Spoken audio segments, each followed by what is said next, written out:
Subuh itu, Rabu 12 April 2023, matahari belum terang benar. Di keremangan itu Basarudin menyaksikan pasukan Densus 88 mulai menyerbu sebuah pondok di kawasan perkebunan Margosari, Provinsi Lampung. Rentetan tembakan terdengar. Basarudin yakin ada tembakan balasan dari pondok itu. Suara tembakannya berbeda, katanya. Basarudin adalah kepala kampung Desa Sendang Baru, Kecamatan Sendang Agung, Kabupaten Lampung Tengah. Desanya merupakan desa terdekat dari persembunyian para terduga teroris yang belakangan disebut sebagai Sambada CS. Sehari sebelumnya Basarudin dibawa Densus 88 ke sana untuk membantu upaya penyerbuan. Belakangan lagi dalam penyerbuan itu, 2 terduga teroris tewas dan 4 lainnya dibekuk hidup-hidup. Jaringan ini merupakan jaringan Jamaah Islamiyah terafiliasi dengan teroris bom Bali 1 Zulkarnain alias Arif Sunarso alias Daud. Sehari setelah menyaksikan penyerbuan itu, Basarudin diwawancarai Direktur Pemberitaan Tribun Network, Feby Mahendra Putra.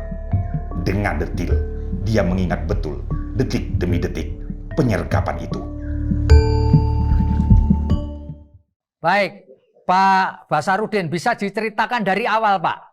Mulai dari hari Selasa itu kedatangan tim Densus 88 anti teror, apa yang Bapak ketahui pada hari Selasa, Pak? Tanggal 11. Oh ya, siap. Hari Selasa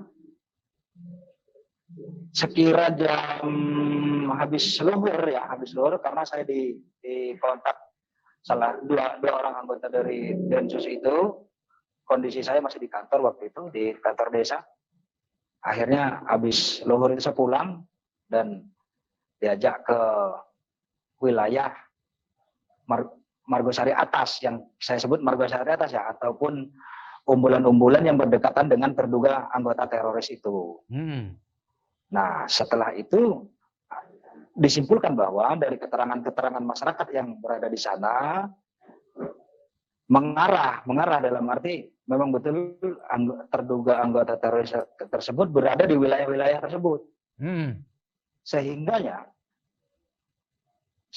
Rabu malam diadakan penggerbekan karena anggota sudah mulai dirapatkan ke Sendang Baru karena akses terdekatnya di Sendang Baru. Makanya konsentrasi anggota itu awalnya ya di Sendang Baru semua, memang kendaraan di sini semua, backup dari Brimob di Sendang Baru juga.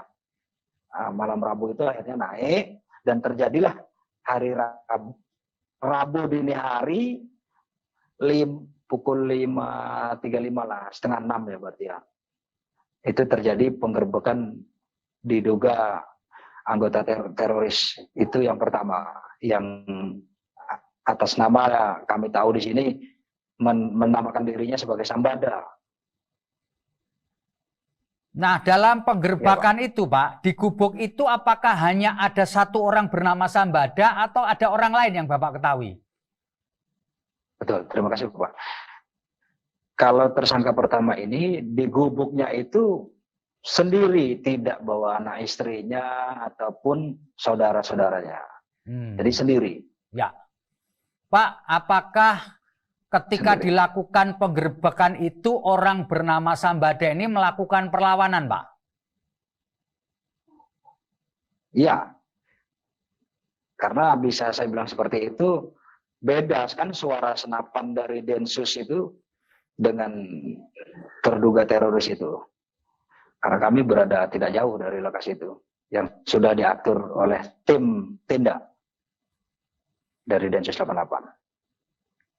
Pak Basarudin, kalau boleh saya tahu, lokasi Bapak berada dengan lokasi rumah Sambada yang digerebek itu kira-kira berapa meter, Pak? Ya 50 ke 80-an meter lah. Ya, tapi Bapak masih bisa melihat pada waktu itu ya Pak ya? Kalau melihatnya kan tidak terlihat Bang, karena posisi 5:30 itu kalau di daerah perkebunan kan masih remang. Masih remang. Cuman ada beda kan, suara senjata itu beda. Ya. Pak, boleh dijelaskan Kak, Ya. pada waktu itu tembak-menembak itu berlangsung sekitar berapa lama, Pak Basarudin? Kisarannya 15 menit. Ya, 15 menit ya Pak ya. Nah, setelah terjadi Ya. tembak-menembak 15 menit itu, apa yang kemudian terjadi, Pak Basarudin? Sehingga sudah ada kabar bahwa aman ataupun clear bahwa tersangka ini sudah meninggal dunia. Akhirnya kami yang ditempatkan di tempat-tempat tertentu itu tadi merapat. Ya. Nah, ketika merapat ke dalam, apa yang Bapak temui di dalam gubuk itu, Pak Basarudin? Kami masuk setelah gubuk itu dinetralkan oleh anggota detasemen itu sendiri, anti teror itu sendiri. Ya. Artinya sudah digeledah, sudah diamankan apa yang memang perlu diamankan, dikeluarkan yang perlu dikeluarkan. Begitu, Bapak. Ya. Apakah Bapak melihat barang bukti yang dikeluarkan oleh polisi dari dalam gubuk itu, Pak? Ya. Di antaranya adalah senjata api plus pelurunya atau amunisinya. Karena sempat dihitung waktu itu sekitar 52 biji. Ya. Sajam beserta buku-buku panduan seperti itu deh pokoknya. Ya. Buku-buku panduan ya, Pak ya? Buku yang jelas. Ya. Pak, bisa diceritakan, Saya Pak? ada buku panduan jihad gitu. Oh, ada buku panduan jihad juga. Pak Basarudin bisa diceritakan nggak, Pak? Berapa luas atau ukuran dari gubuk yang ditinggali oleh Sambada ini, Pak? Kira-kira aja. Sekitar 4x6. Oh, 4x6 ya, Pak? 4x6. Ya. Ya. Gubuk itu terbuat dari gubuk apa, itu. Pak? Bambu. Oh, bambu. Bambu. Atapnya terbuat Ya. dari apa, Pak? Atapnya dari genteng tipis itu. Oh, genteng tipis. Baik. Pak, Ya. ketika Bapak masuk ke gubuk itu, apakah gubuk itu juga dilengkapi kamar tidur, ruang tamu, ada toilet atau WC gitu, Pak? Kalau toilet, ya tempat tidur itu biasalah karena kondisinya di gunung gitu. Ya tempatnya kayak amben biasa gitu. Ya. Itu juga ada peralatan dapur juga, Pak, di situ, Pak? Ya, ada kompor. Maka saya sebutkan tadi, beberapa hari sebelum terjadi penggerebekan, beliau beli kompor gas. Oke. Jadi, Pak Basarudin ini sempat bertemu muka dengan orang bernama Sambada ini, Pak, ya? Iya, beberapa kali. Oh, beberapa kali ya, Pak? Dalam konteks apa atau dalam urusan apa Bapak bertemu dengan Sambada ini, Pak? Satu, beliau beli gas ke saya. Yang kedua, berangkat Jumatan, beli minyak atau turun, ya mungkin belanja kebutuhan dia. Jadi dia turun ke kampung Sendang Baru ini untuk membeli keperluan sehari-hari gitu ya, Pak ya? Iya. Oke. Apakah Bapak sempat ngobrol juga sama dia, Pak? Sama Sambada ini, Pak? Ya, hanya sekilas saja, Pak. Dari mana? Ngakunya sama saya dari Jambi, gitu. Oh, jadi Sambada ini mengaku asalnya dari Jambi. Berasal dari Jambi. Dan Bapak ya, tanya Bang. juga, Pak, sejak kapan Sambada itu tinggal di kawasan dekat perkebunan itu? Sejak kapan? Bapak tanya nggak, Pak? Dengar informasi, kalau tanya nggak? Dengar informasi di kisaran pertengahan 2022. Oh, gitu. Ada orang dari Jambi, beli lahan di sana, kan gitu. Berarti kan orang tersebut. Ya. Pak, kalau Bapak bisa menyebutkan ciri-ciri dari orang bernama Sambada ini? Apakah dia berjenggot atau pakai apa gitu, Pak? Kebiasaannya, Pak? Kalau kebiasaannya sih lumrah saja kalau secara fisik ya. Ya. Warna kulit cenderung hitam. Itu tidak terlalu tinggi, pendek lah orangnya. Ya. Pak Basarudin, sepanjang Bapak ketahui apakah Ya. Sambada ini juga pernah berinteraksi dengan orang lain di kampung Sendang Baru selain Bapak? Ya saya perkirakan dengan masyarakat saya. Dalam arti berinteraksi karena di lingkungan gubuk si Sambada itu adalah banyak dari masyarakat kami dari kampung Sendang Baru itu sendiri yang berkebun di wilayah tersebut. Ya. Jadi dia berinteraksi karena masyarakat Sendang Baru punya kebun di dekat tempat tinggalnya si Sambada ini ya Pak ya? Iya. Oke. Pak, kalau dilihat dari ciri-ciri orang itu lalu kemudian perilaku sehari-hari, apakah penduduk setempat sempat menaruh kecurigaan, Pak? Baik. Masyarakat Sendang Baru itu terutama seperti saya katakanlah menanam kecurigaan dengan dasar begini. Bicara tidak pernah lama, selalu menggunakan helm dan masker. Begitu ketika bertemu dengan masyarakat ataupun melintas di kampung kita. Ya. Gitu. Ya. Pak Basarudin, setelah proses pembergakan tempat tinggalnya Sambada ini, apakah Bapak juga mengikuti kegiatan Densus setelahnya, Pak? Baik. Singkat ceritanya, setelah almarhum Sambada ini dibawa turun di kediaman kami, karena unitnya, ambulannya dan sebagainya sudah di sini semua, di kediaman kami semua. Kemudian pada hari itu juga, masih hari yang sama, tim tindak dari Densus 88 anti teror bergerak menuju yang terduga teroris di lokasi kedua. Ya. Berjauhan dari lokasi yang pertama. Ya. Nah, ya, Bapak. Di tempat kedua itu apa yang terjadi, Pak?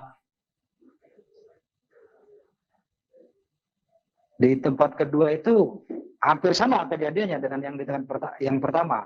Karena terjadi baku tembak juga di situ, perlawanan. Oh, jadi di tempat kedua itu terjadi juga baku tembak ya, Pak? Ya, si terduga teroris itu ternyata memiliki senjata F16, senjata. Bagaimana bisa saya sebutkan itu F16? Ya. Itu adalah dijelaskan dari tim anti teror itu sendiri bahwa itu namanya senjata itu namanya. Pak, di lokasi kedua itu kira-kira jam berapa, Pak? Sekira hampir maghrib. Oh, hampir maghrib ya, Pak? Di dalam kejadian itu, iya. Di dalam kejadian tersebut, salah satu dari anggota Densus 88 itu sendiri mengalami luka tembak di perut bagian bawah, di sebelah kanan. Ya, ada yang bersarang pelurunya dan ada yang tembus. Pak Basarudin, kalau boleh tahu, waktu terjadi penggerbakan di lokasi kedua, tempat Bapak menyaksikan tembak-menembak itu kira-kira berapa meter, Pak?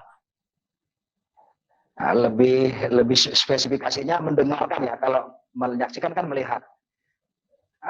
Mendengarkan aksi tembak-menembak itu, karena itu di bawah bukit begini, kami di punggungnya, di punggung bukit, karena jaraknya sekitar adalah 300 meter. Oh, 300 meter ya, Pak ya. 300 meter. Apakah ketika sudah di lokasi tembak-menembak itu, Bapak tahu nama orang-orang yang ditangkap di lokasi kedua itu siapa saja, Pak? Kalau untuk rincinya saya tidak tahu semua, cuman yang untuk almarhum yang tertembak di lokasi kedua itu Zulkifli. Zulkifli ya, Pak ya? Ya. Bapak sempat bertemu dengan Zulkifli nggak, Pak? Iya, bukan bertemu, menyaksikan beliau sudah keadaan meninggal. Oke. Nggak, maksud saya sebelum dia meninggal, apakah Bapak sempat bertemu dengan Zulkifli seperti Bapak bertemu dengan Sambada, Pak? Oh begitu, tidak. Tidak ya? Karena si Zulkifli ini tidak pernah belanja atau berinteraksi dengan warga Sendang Baru, Pak? Kampung Sendang Baru. Iya, iya, betul. Dia tidak pernah berinteraksi ke sana? Tidak pernah. Pak, ketika setelah terjadi baku tembak di lokasi kedua itu, menurut perkiraan Pak Basarudin itu berapa lama, Pak, peristiwa tembak-menembak di lokasi kedua, Pak? Hampir sama sih dengan, ada 20 menit lah. 20 menit ya, Pak ya? Banyak suara, ya. Dan jedanya lama itu. Oke. Pak, ketika setelah selesai tembak-menembak, Pak, apakah Bapak juga ikut masuk ke gubuknya si Zulkifli, Pak? Ya, kami mendekat karena mungkin banyak yang dibutuhkan, dibantu warga-warga juga yang lain. Ya. Apa yang Bapak dapati di gubuk itu, Pak? Gubuknya Zulkifli, Pak? Yang kami lihat hasil, yang kami lihat hasil yang dari dikumpulkan oleh tim tindak beserta rekan-rekan pasukan yang lain itu adalah diantaranya itu senjata api, laras panjang, dan ada laras pendek juga, revolver. Jadi satu senjata laras panjang, satu senjata laras pendek ya, Pak ya? Dan satu senjata angin. Oh, senjata angin. Ada ditemukan amunisi nggak, Pak, di situ, Pak? Saya nggak sempat lihat, tapi ya nyatanya bisa tembak-menembak itu pasti banyak. Oh, gitu. Pak, kalau boleh diceritakan, Pak, gubuknya Zulkifli dengan gubuk yang ditinggali Sambada itu bentuknya mirip atau beda, Pak? Ya mirip-mirip sih, Pak. Karena gubuk di daerah pegunungan itu rata-rata ya seperti itu bentuknya. Kalau ukurannya lebih besar mana, Pak? Atau tidak? Ukurannya lebih besar punya si Jul almarhum. Oke. Pak, apakah di lokasi itu ada terduga teroris yang ditangkap hidup-hidup, Pak? Ah ya, terima kasih, Pak. Ada. Jadi di TKP yang kedua itu Zulkifli yang meninggal, ada 3 yang hidup. Ya. Dan mereka beda dengan si Sambada ini. Kalau si Sambada tinggal sendirian di gubuk itu, ya. Kalau mereka ini bersama keluarga dan anak-anaknya. Oh. Itu perbedaannya. Jadi di gubuk yang kedua ini selain laki-laki juga ada keluarganya ya, Pak ya? Iya, beserta anak-anak. Nah, yang Bapak lihat, anak-anak yang ada di situ berapa, Pak, jumlahnya, Pak? Mohon maaf, nggak sempat ngitung kami ya, Bang. Oh iya. Tapi tadi ada 13 anak, apa 11 anak saya dengar dari gitu ya, Pak? Kawan-kawan di, ya. Keseluruhan ya? Keseluruhan ya. Kalau perempuan dari yang kecil. Ada berapa, Pak, di situ, Pak, perempuannya, Pak? Perempuannya itu 3 atau 4 ya? Oh, 3 atau 4 ya, Pak ya? 4 kalau nggak salah. Kalau 4 ya, Pak? Tidak salah 4 loh. Ya. Ya. Oke. Karena langsung dievakuasi sama tim, dimasukkan ke gubuk, diamankan gitu. Ya. Nah, apakah ketika itu anak-anak itu dalam kondisi tenang atau menangis, Pak? Ketika habis tembak-menembak kan pasti takut nih, Pak. Apakah mereka dalam kondisi shock, nangis, Itu atau biasa aja, Pak? Siap. Itu yang pengalaman yang tidak pernah saya saksikan, Pak. Ya. Jadi seorang istri kehilangan suami. Terus lingkungan yang sedemikian kecil, terdengar suara tembakan luar biasa. Tidak ada kayak stres, trauma, atau sedih saya lihat di situ. Jadi ya, luar biasa. Ini yang saya tidak pernah lihat deh. Lumrah logis saya, ketika saya menyaksikan seperti itu, anak-anak itu kan histeris, perempuan terlebih lagi. Terus suami meninggal keadaannya, pasti bersedih-sedih dan berlarut-larut. Itu tidak. yang saya saksikan dengan mata kepala saya itu, ini luar biasa. Apakah ini bagian dari doktrin-doktrin itu? Gitu, Bapak. Oke. Jadi sekali lagi Bapak ketika melihat tidak ada rasa shock, tidak ada rasa sedih dan semuanya biasa aja ya Pak ya? Ya. Baik. Iya, seakan-akan tidak terjadi apa-apa. Ya. Pak, kalau boleh Bapak perkirakan dari anak-anak itu, yang tertua kira-kira usianya berapa? Kira-kira aja. Kira-kira masih SD deh. Oh, masih SD ya Pak ya? Ya. Tapi Bapak tidak mengetahui atau tidak bertanya, mereka ini asalnya dari mana Pak? Apakah juga dari Jambi juga seperti Sambada atau tidak ditanya waktu itu Pak? Tidak, saya hindari bertemu langsung, bertatap muka langsung dengan istri-istri mereka. Oke. Pak, mereka ketika dievakuasi dari tempat itu, apakah mereka kemudian dibawa ke Kampung Sendang Baru, Pak? Atau langsung dibawa ke tempat lain? Oke, terima kasih. Nah, maka ini akhirnya ada dua wilayah yang ke kampung saya. Kalau yang kedua ini dibawa semua, termasuk dengan jenazahnya si Jul itu ke Kampung Margosari. Maka akhirnya tim banyak yang berpindah ke sana. Konsentrasinya. Jadi ke Pekon Margosari ya Pak ya? Ya, Pekon. Ya, Pekon Margosari. Benar. Pak Basarudin, kalau boleh saya tanya Pak, berapa banyak sih atau apa saja peralatan yang waktu itu atau kendaraan yang dibawa oleh tim Densus 88 anti teror Pak, yang Bapak lihat Pak? Kalau dari Densus 88 ya kendaraan-kendaraan pribadi beserta persenjataan lengkap. Ya. Itu Pak. Apakah waktu itu Densus menggunakan bahan peledak Pak? Maksudnya bahan peledak itu gimana? Ya misalkan gas air mata Granat, atau granat gitu enggak ya? Tidak. Oh tidak ya Pak? Jadi ya senpi aja. Oh senpi saja.